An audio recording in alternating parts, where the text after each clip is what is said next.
Ja ne volim ishod koban što je. Nikad me u životu umor svlado nije. Ne volim godišnje doba bilo koje, kada bolujem ili pijem.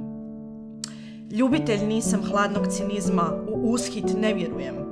A osim tog, kad stranac čita moja pisma, gledajući preko ramena mog. Ja ne volim kad se napola stvari čine, ili kad netko razgovor prekine kome. Ne volim kada metak u leđa šine, a i protiv pucnjeva izbliza ja sam k tome. Mrzim tračeve kad nagađanje se čuje i crve sumnje kad počasti se pruže. Ili da cijelo vrijeme ide se protiv struje, ili kad željezom se po staklu struže. Ne volim kada je puna samouvjerenosti vlast.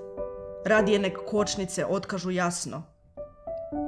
Ljuti me kad se zaboravlja riječ čast i kad se iza leđa ogovara časno.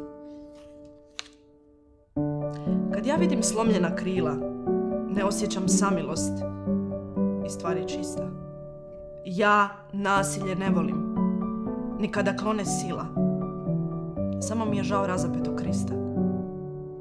Kad sam kukavica, ja ne volim sebe, ne trpim kada tuku nevine i psuju. Ja ne volim kada mi dušu netko grebe, a još manje kada mi po njoj pljuju. Ja ne volim cirkuse ni arene, ondje za rublju milione meću. I premda pred nama velike su mijene, ja to nikad zavoljeti neću.